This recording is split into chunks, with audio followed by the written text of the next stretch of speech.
दोस्तों, हिंदुस्तानी कानून की बात करूं तो आप कितने ऐसे अपराधियों को जानते हैं जिन्हें मौत की सजा सुनाई दी हो?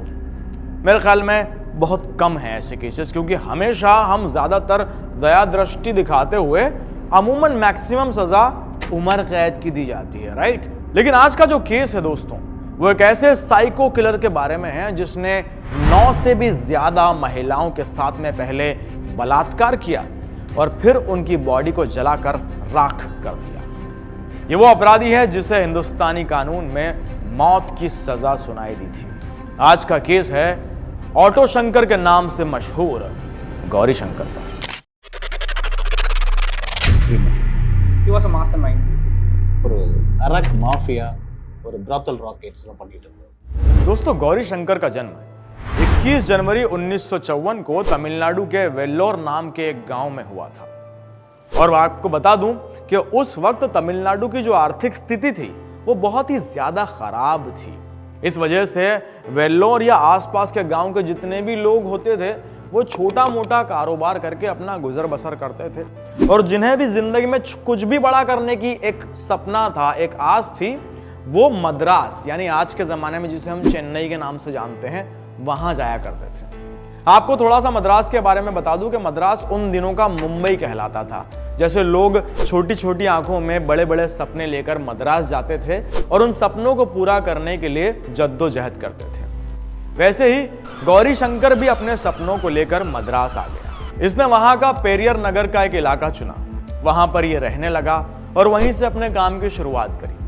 बचपन से ही इसे फिल्मों का और पेंटिंग की बहुत रुचि थी और उस जमाने के लिए ये बात बिल्कुल सच साबित होती है कि कला से घर नहीं चलता। आज का दौर कुछ और है, आजकल इंटरनेट का जमाना है। लेकिन चूंकि सिर्फ पेंटिंग से घर नहीं चल सकता था, इसलिए इसने अपनी इनकम को बढ़ाने के लिए एक और काम सीख लिया और वो था ऑटो चालक का काम, जिसकी वजह से इसकी एक्स्ट्रा आय होना शुरू हो गई। मद्रास का ही एक और इलाका जिसका नाम है तिरुवनमयूर, ये आज के जमाने का तो बड़ा ही पॉश इलाका है चेन्नई का, लेकिन उस जमाने में, उस दौर में बहुत ही सुनसान और बहुत ही वीरान इलाका हुआ करता था। इतना ज्यादा वीरान कि वहां पुलिस भी पेट्रोलिंग नहीं करती थी और इसी वजह के चलते वहां बहुत सारे काले धंधों ने जन्म ले लिया।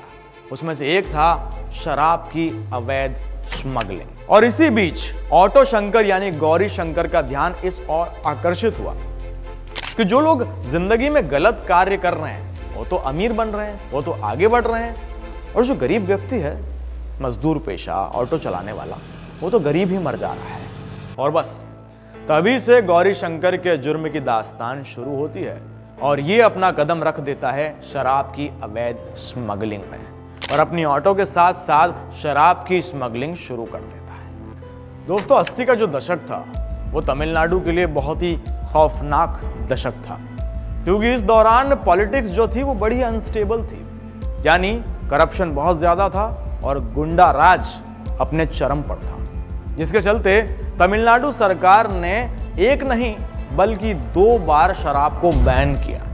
बस यही इन गुंडे और माफियाओं के लिए मौका बन गया शराब की तस्करी करने का, और इसके अंदर कूद पड़ा था गौरी शंकर।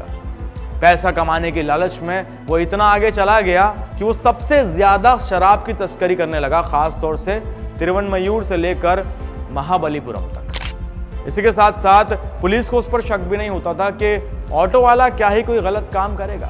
बस इसी बात का फायदा उठाकर वो अपनी ऑटो में गलत यानी कि अवैध तरीके से शराब भरकर अलग अलग इलाकों में और खास तौर से तिरुवनमयूर के इलाकों में शराब को सप्लाई करने लगा।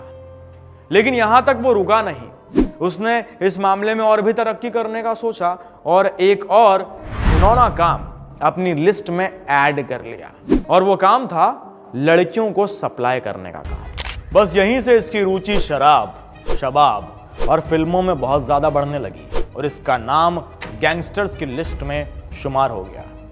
इसने जिस्म फरोशी यानी लड़कियों को बेचने के व्यापार में एक टीम बना डाली, अपनी एक गैंग बना ली और अपने ही भाई जिसका नाम मोहन था उसे अपना राइट हैंड बना लिया।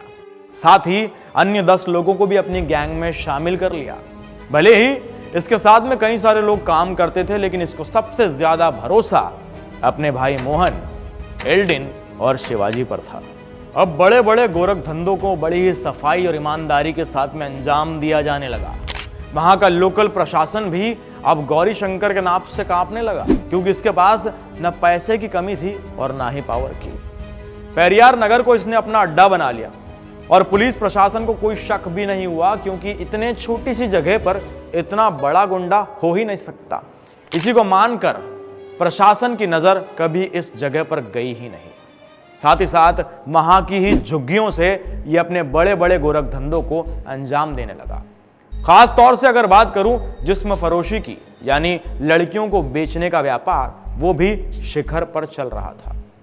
इसके बाद इसने अपनी एक और ब्रांच खोलने के बारे में सोचा, और वो ब्रांच थी मद्रास के एलबी रोड पर। आपको ये बात जानकर बड़ी हैरानी होगी दोस्तों कि कुछ पुलिस वाले भी इसके साथ मिले हुए थे।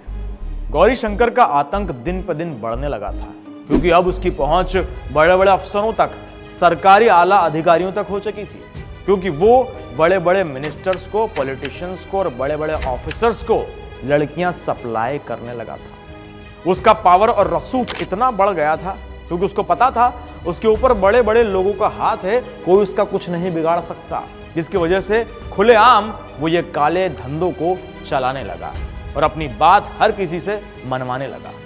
जैसा मैंने आपको बताया था कि इस इंसान को फिल्मों का बहुत ज्यादा शौक था, इसीलिए कई बार वो फिल्मी दुनिया में रहता था और उसे डांस का भी बहुत ज्यादा शौक था। इसके बाद उसकी ललक और बढ़ गई और उसने लड़कियों के साथ छेड़छाड़ ही नहीं बल्कि बलात्कार करने भी शुरू कर दिए। इसका रसूख और पावर इतना ज्यादा बढ़ चुका था कि कोई भी महिला इसके खिलाफ जाकर इसकी कंप्लेंट करने की हिम्मत भी नहीं कर पाती थी। आपको बता दें कि शंकर की 3 पत्नियां थी, जिसमें से हमारी जानकारी के मुताबिक तीसरी पत्नी का नाम था ललिता। वह इसे धोखा देकर एक दलाल और शंकर के ही दोस्त सुदलई मुत्तू के साथ में भाग जाती है और अपना खुद का जिस्म फरोशी का एक संगठन शुरू कर देती है। इस बात को जानकर शंकर बौखला उठता है और अपनी पत्नी से बदला लेने की योजना बनाता है।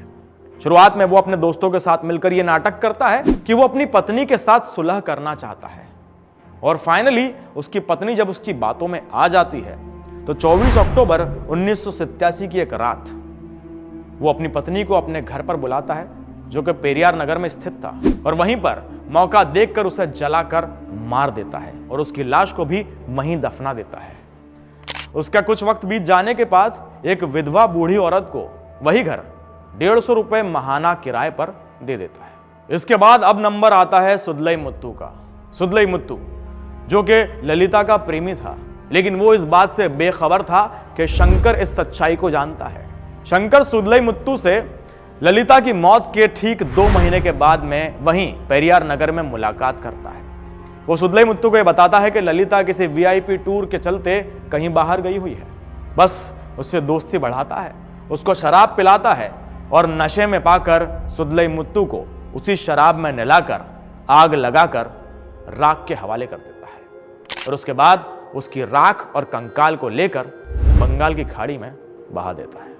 29 मई 1988 को एक और गैंग, जिसके अंदर संपत, मोहन और गोविंद राज अपना सेक्स रैकेट यानी जिस्म फरोशी का धंधा चला रहे थे, उनको भी शंकर बड़ी ही चालाकी के साथ मार गिराता है और उनकी लाशों को भी ठिकाने लगा देता है। उसके बाद अगला महीना यानी जून के महीने में संपत की पत्नी विजया पुलिस को अप्रोच करती है और बताती है कि मेरे पति काफी दिनों से लापता है, जिस पर पुलिस कार्रवाई तो करती है लेकिन आधी अधूरी इसलिए क्योंकि वो शंकर को गिरफ्तार कर लेती है, लेकिन कुछ वक्त के बाद उसे छोड़ भी देती है और साथ ही विजया को भी धमकाती है कि वो पुलिस को परेशान ना करे। थक हार कर और मायूस होकर विजया एक रास्ता चुनती है और वो होता है उस वक्त के राज्यपाल यानी पीसी अलेक्जेंडर का। पीसी अलेक्जेंडर खास स्पेशल ऑफिसर जफर अली को तलब करते हैं और उनसे कहते हैं कि तुम एक स्पेशल टीम का गठन करो और इस मामले की जांच करो। जफर अली की इस टीम में पड़ोसी जिला थिरुवनमलाई का एक कांस्टेबल शामिल था, जो कि शंकर को बहुत करीब से जानता था और उसकी सहायता से पुलिस को कई गंभीर सुराग मिले, जिसकी वजह से पुलिस मामले की तह तक पहुंच पाई। आखिरकार शंकर को उसके घर से यानी कि पेरियार नगर से गिरफ्तार कर लिया जाता है और बहुत ही सख्ती के साथ पूछताछ के बाद वो अपने सारे जुर्म को एक के बाद एक कबूलना शुरू कर देता है। इसके बाद पुलिस उसके घर की तलाशी भी लेती है, जिसमें पुलिस को 3 कंकाल बरामद होते हैं, जिसकी वजह से इलाके में सनसनी फैल जाती है और यह खबर मीडिया तक पहुंच जाती है। और उस वक्त का मीडिया, जो कि ईमानदार मीडिया हुआ करता था, इस खबर को ज्यों का त्यों चलाता है और आखिरकार मीडिया ही इस शंकर को नया नाम देता है, ऑटो शंकर के नाम से।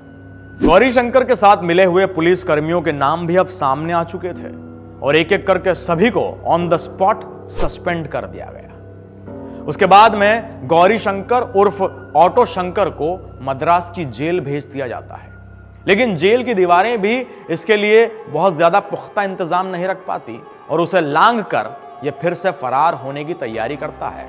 और फाइनली 20 अगस्त 1990 का वो दिन था जब ये एक बार फिर से मद्रास की जेल से फरार होने में कामयाब हो जाता है। लेकिन अब की बार इसकी किस्मत ने बहुत ज्यादा साथ दिया नहीं।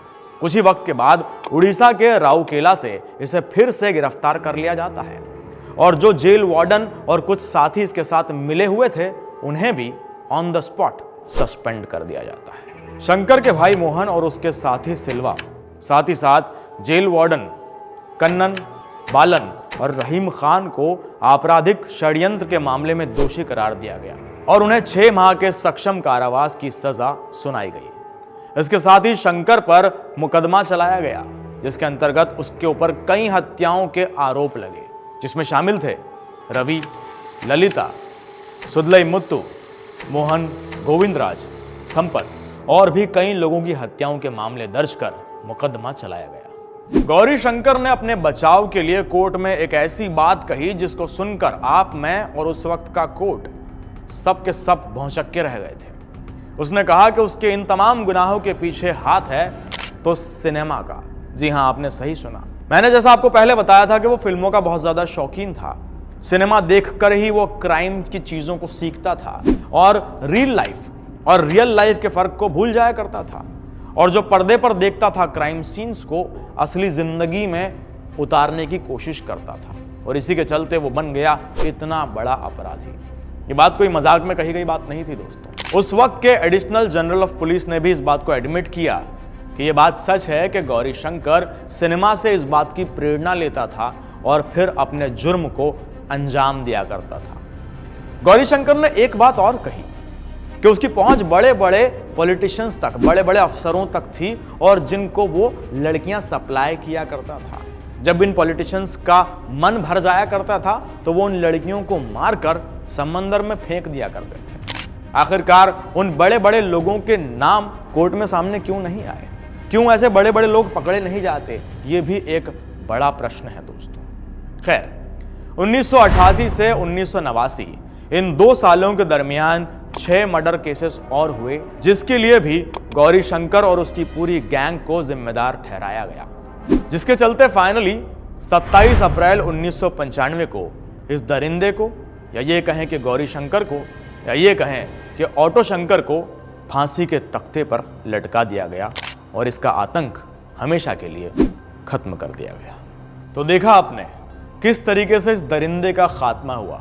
साथ ही साथ इसके कुछ और साथियों को भी फांसी की सजा सुनाई गई और इसके अलावा जो कुछ बच गए थे उन्हें भी आजीवन कारावास की कठोर से कठोर सजा सुनाई गई और समाज में एक संदेश दिया गया कि ऐसे अपराधियों के लिए सिर्फ एक ही सजा होनी चाहिए, वो है मौत की सजा, यानी फांसी की सजा, जिसकी वजह से कोई भी अन्य इंसान ऐसा कृत्य करने से पहले 100 बार सोचे। अब आते हैं सिनेमा के ऊपर दोस्तों। सिनेमा हो या रियल जिंदगी, ये हम पर और आप पर डिपेंड करता है कि हम किस चीज से कैसा लेसन लेना चाहते हैं। आप चाहें तो सिनेमा से बुरी चीजें सीख सकते हैं, लेकिन सिनेमा हमें कई सारी अच्छी चीजें भी सिखाता है और जिंदगी में मोटिवेट भी करता है। ये आपके ऊपर निर्भर करता है कि आप किस चीज को कैसे लेते हैं। अपने आसपास नजर रखिए, अपना ध्यान रखिए और सुरक्षित रहिए। फिलहाल के लिए मुझे यानी जुनैद को दीजिए इजाजत। अगले केस में अगले एपिसोड के साथ पेश होता हूं आपके अपने चैनल। धन्यवाद।